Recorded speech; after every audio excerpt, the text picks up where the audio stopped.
jërëjëf monsieur le Premier ministre, vous avez la parole. Merci beaucoup. J'ai la chance que la question suivante me permet de terminer li ma démarré woon. Dieu fait bien les choses, hein. Parce que li ma doon wax léegi mooy réew mi dafa am opposition boo xam ne ni jàkkaarloo woon ak ñun bi ñu yoree pouvoir ci sos ci tilimal der ci wax lu ñaaw def tout pour liquider ñu jàpp nañu noonu la ñu war a continuer tey sauf que bëri na loo xam ne ñemeetuñ ko. am na député boo xam ne fii bokk na ci ñi daw tey fii la taxaw ne Ousmane Sonko rebelle MFDC am naa preuve bi duñ ko jox réew mi et cetera. Est-ce que tey sañ na taxawaat wax ko? Du ko ñeme. téeméeri fi tam ñëpp foofu la ñu wutee ndax man li ma daan wax bi may nekk opposition damay taxaw wax ko assumer ko mais dañuy dem fay ay nit ñii ay journalistes lañu ñii ay soi-disant chroniqueurs ne leen dem leen di diffuser de fausses nouvelles dem leen di sos ci nit ñi. léegi wax nga affaire 300 les policiers lu ne dégg nañ ko ci policiers yi. policiers yooyu recrutement politique la woon li ci ëpp. policier boo xam ne amul benn niveau d'étude mënul bind turam ñu jël ko dugal ko ci suñu police loolu am na ci du ma ne ñëpp la ak yeneen bi débat bi posé woo ñu xool cas yi c'est pas l'autorité politique même qui a décidé, c'est leur propre hiérarchie qui a fait la proposition ne lii matalul charte police. mënuñu koo bàyyi suñu biir, ça nous pose problème. C'est la propre hiérarchie policière qui a fait la proposition. Ça n'a rien de politique. suñu ñëwoon fekk fi policiers yoo xam ne seeni kilifa dañ koo valider ne lii la ñu soxla it dañ leen di bàyyi ñu continuer dem.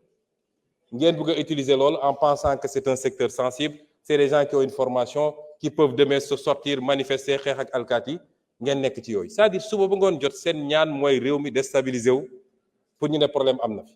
Et vous faites feu de tout bois.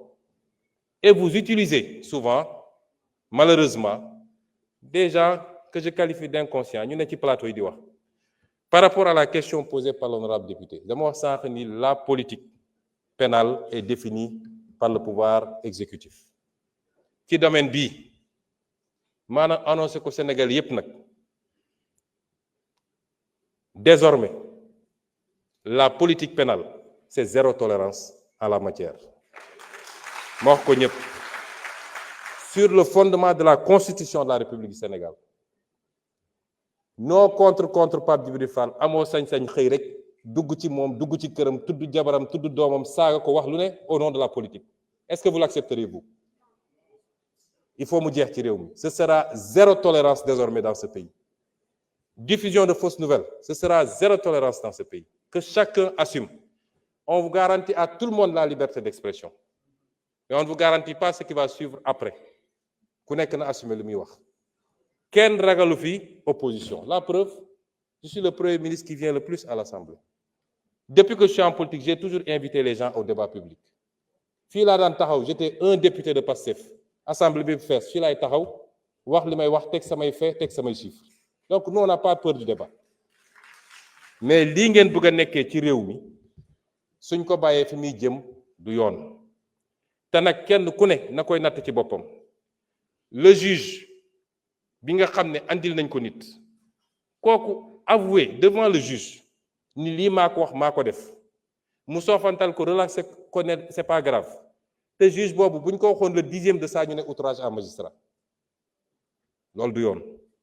Sénégalais yépp am droit à la même dignité, à ce que leur honneur soit préservé et sauvegardé. Et c'est la responsabilité de l'État et du pouvoir exécutif de veiller à ça. Et celui qui publie, tout le monde est libre de publier. Suñ ñëwoon liberté de la presse dafa mooy dañu tere nit ñi ne leen kenn dootu fi publier kenn dootu fi wax.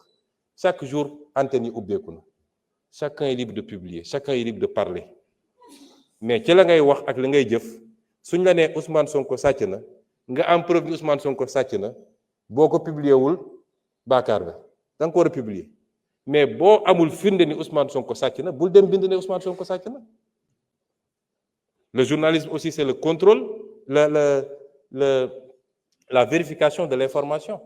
Maintenant ñi nga xam ne rek dañoo am organe de presse yor parti politique ba mënul am 1% nga bëgg ko transposer ci sa organe de presse ne mooy sa meetingukaay bis mu ne nga jël say nit teg ne leen wax leen kooku ce n'est plus de la presse c'est de la politique il faut l'assumer. Pour ce qui est maintenant de solution yi communication mi ngi ci. L'État a le devoir de garantir à tous les citoyens les libertés yi constitution bi accordé, liberté d'aller et venir, liberté d'association, liberté d'opinion. Mais l'État a le devoir également de l'encadrer. Il y a un travail éducatif, certes, parce que li xew dernièrement suñu société te man je suis logique avec moi-même, j'ai été opposant mun ngeen génne samay vidéo yu bëri yu ma wax ak samay militants ne leen santuma kenn saaga ak xaste parce que loolu du suñu ADN man dama bokk fi ma bokk man ñun xamuñu saaga suñu jotee sumeeku rek la li ñuy régler ba pare ku nekk solaat dem sax moo ñu gën a taxaw di saaga xamuñu loolu. Et j'ai toujours dit à mes militants tere naa ku wootew ci man di wër di xaste di saaga ak ku munti doon ça on est constant avec nous-mêmes.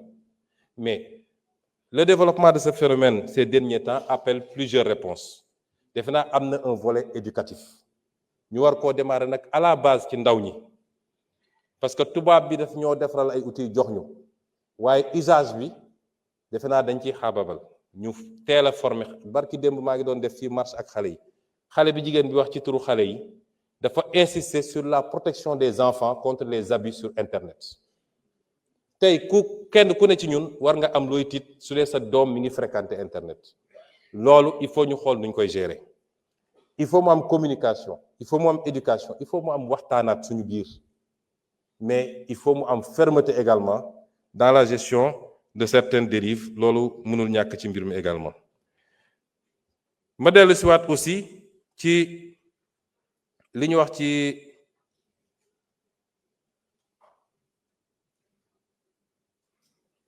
licenciement yi non waxoon naa ci licenciement ci migration circulaire bi ñun suñu position dafa mus a leer bi may nekk opposant dem naa fii ci plage bi fekk fa nit ñi waxtaan ak ñoom ne leen kenn mënul tere kenn tukki bu ngeen amee yoon bu leer nañ am kayit yu wér kéng bëgg a tukki leen bëgg a liggéey leen loolu c'est pas un problème nit dina tukki pas parce que dafa amul mais nit mun na nekk fii nekk cadre dans une société di feyeku lu baax ñaata nit a ko def jékki-jékki ne maa ngi dem Canada wala maa ngi dem fii voyager ou aller ailleurs travailler heureux c'est pas simplement parce que fi nga nekk mënoo fa am dara kon ki nga xam ne yoonam leer na mu war a mun a dem daan dooleem kenn du ko gàllankoor dañ koy bàyyi mu dem dañ koy sax encourager mu dem liggéey ñëw la ñuy bañ mooy jël désert bi wala jël géej gi di risquer sa vie te loolu on va continuer à y apporter des solutions merci beaucoup.